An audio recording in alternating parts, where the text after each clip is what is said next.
వితికా షెరు ఈ పేరుకి ప్రత్యేకమైన ఇంట్రడక్షన్ అక్కర్లేదు. చేసింది కొన్ని సినిమాలే అయినప్పటికీ బిగ్ బాస్ షో తర్వాత ఆమె గ్రాఫ్ అమాంతం పెరిగిపోయింది.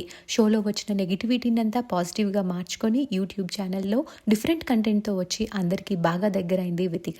కేవలం పర్సనల్ విషయాలపై ఆధారపడకుండా తన క్రియేటివిటీకి పని చెప్పి యూనిక్ ఐడియాస్తో సత్తా చాటుకుంది. ఇండిపెండెంట్గా ముందుకు వెళ్లాలని చాలా మందికి ఉంటుంది.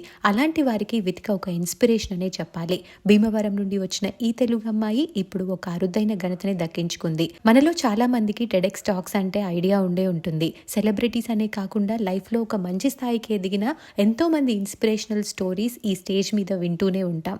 రీసెంట్ గా ఈ అవకాశం వితికాకి వచ్చింది. ఇంతకు ముందు పలువురు హీరోస్ అండ్ హీరోయిన్స్ తమ జర్నీని షేర్ చేసుకున్నప్పటికీ వితిక ఆ స్టేజ్ వరకు వెళ్లడం అనేది ఖచ్చితంగా ఒక బిగ్గెస్ట్ అచీవ్మెంట్ అనే చెప్పాలి. 40 మిలియన్ సబ్స్క్రైబర్స్ ఉన్న టెడెక్స్ టాక్స్ ఛానల్లో రీసెంట్ గా ఆమె స్టేజ్ మీద తన జర్నీని షేర్ చేసుకున్న వీడియోను రిలీజ్ చేశారు.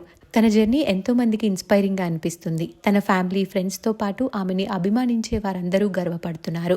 ఈ వీడియో చూసి Varun Sandesh proud of you అంటూ భార్య గురించి పోస్ట్ చేయగా, తన బెస్ట్ ఫ్రెండ్ అయిన నిహారిక కొణిదెల నువ్వింత దూరం రావడం నాకు చాలా గర్వంగా ఉంది, చంపేశావు మై గర్ల్, ఎప్పుడు గివ్ అప్ చేయకూడదు అంటూ పోస్ట్ చేస్తూ తన ఆనందాన్ని వ్యక్తం చేసుకుంది.